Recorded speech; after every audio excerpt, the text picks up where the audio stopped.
Hey everyone, welcome to this lesson. This is Introduction to Guitar Solos. So first of all, this is aimed at beginners who can play the guitar but are struggling to progress in your solo playing. So yes, assuming that you're beginners, I am expecting that you know the pentatonic scale. Let's start in A minor. That's on the 5th fret, and a pentatonic scale from there.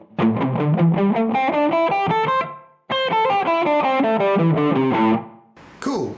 I'm also assuming you know what I mean by root note. If you don't, what I mean by that is basically, I want you to know where that A note is in that scale. If you're unsure, it's on the 5th fret of the E string, it's on the 7th fret of the D string, and E string 5th fret high E. Cool. So, if you can play through at about this pace,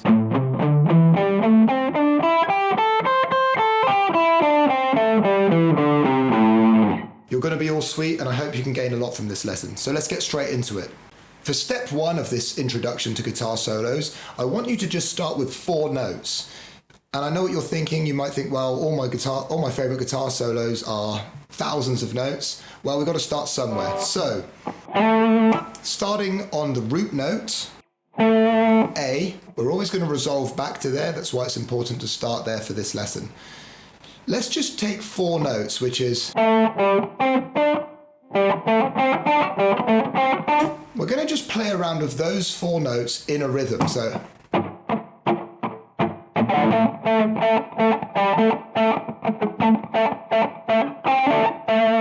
something like that. Just feel a rhythm, play along to a click, and then just have fun. Just play with the note.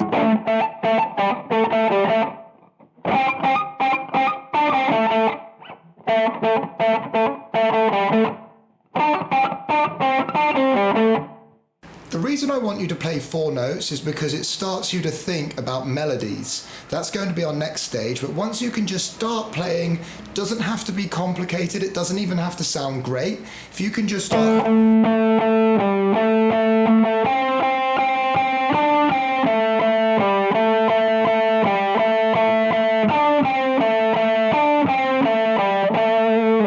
you're playing to a rhythm, and you're able to start forming some phrasing, which is the initial purpose of a guitar solo, of how to make it sound good.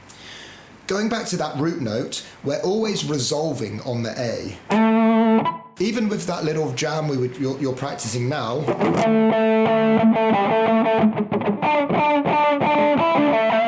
that's resolving on the A. You're finishing and starting back on that A. And a real good tip is if you're ever stuck in playing and you're messing up a solo, or it's sounding like you're getting a bit out of hand or you're a bit lost, resolve back to the A on the beat, bum, bum, bum, and you're going to be okay.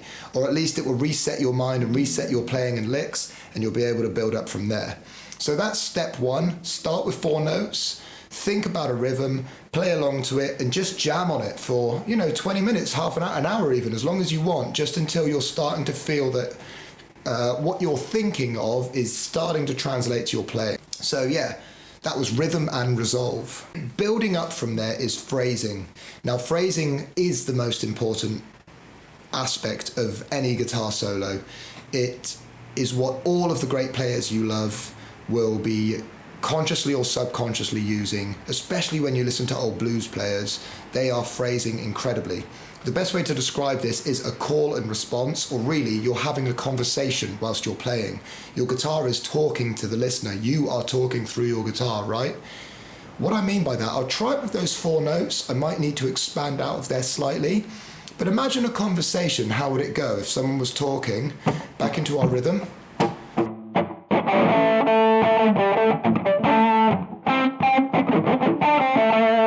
So that's our first lick, is like a question, and then the response is something like that. You're thinking about a question, then an answer, question, answer. That's so you don't get out of hand and just start kind of mindlessly playing. You're always resolving back to the rhythm, and there is some substance to your playing. So that's the second section of this lesson, is phrasing, is to start think about the how can I say it, to start thinking about the message that you're delivering through your playing. Are you sad? Are you thinking about, even it could be a conversation in your head, you know, how's my day going? It's been bad, it's been good, that kind of thing. Just think. And you can start to build up from there. Now, once you're able to kind of comfortably play that, build it up around all of the pentatonic scale. An example would be something like this. I'll keep it nice and basic. So I'll start rhythm.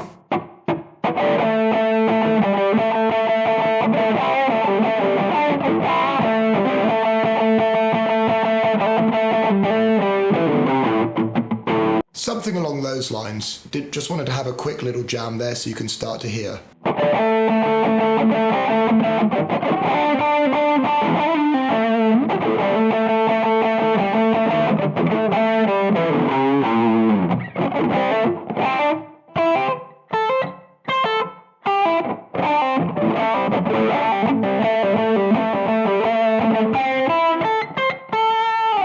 Something basic, there we go. That's an example. Just play around yourself and have fun. Once you've mastered that, you can go on to some more advanced techniques that sound awesome. These are things like bends, sliding,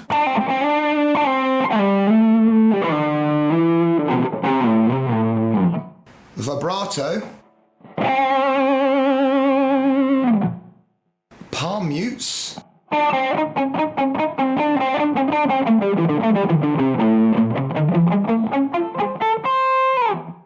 hammer-ons and pull-offs as well, so they are. Once you can, so I'll give you an idea. Let's just use our A note. So let's play our A note and start with a vibrato. So just, and you can get a bit more aggressive as you go in. A bend, you always want to, well, not always, but you generally want to bend up a whole tone, which is 2 frets. So our A note on our minor pentatonic will be back up here. Instead of going, sounds really cool, is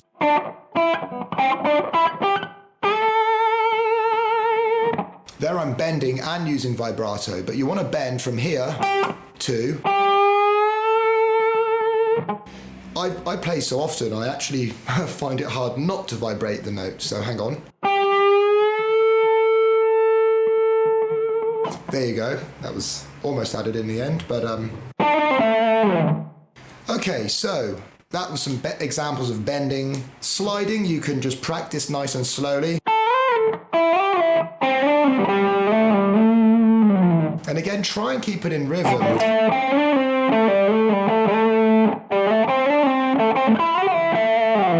Just a couple of examples there to start having you think about what you're going to do next. Muting's fun. You just rest the palm, the kind of side of the palm of your hand on the bridge here, and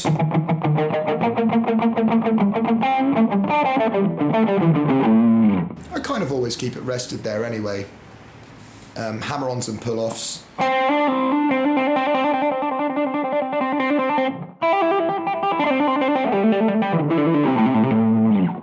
They're another cool technique, another few awesome techniques for you to implement into your playing. Let's try and now go one step further and put all of what I've mentioned in this lesson into a solo, or really just into a solo where phrasing is the key component. I always want you to think about phrasing. So, start on the A and resolve on the A.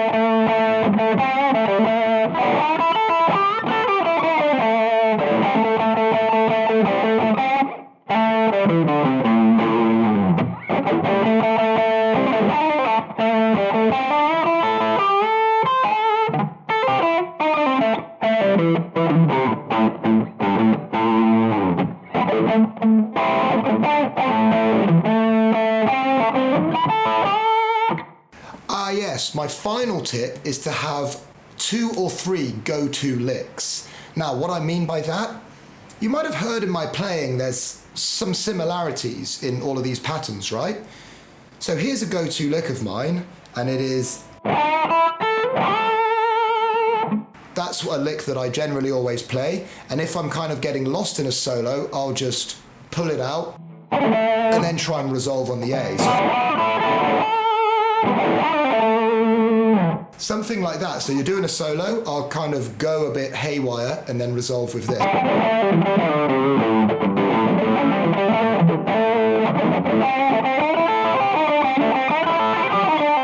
So I'm getting out of control now.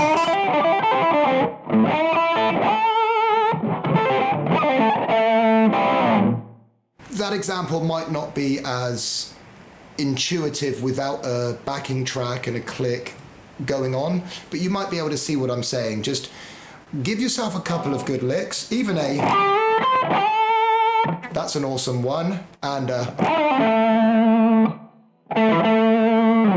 just little things like that. So if you're...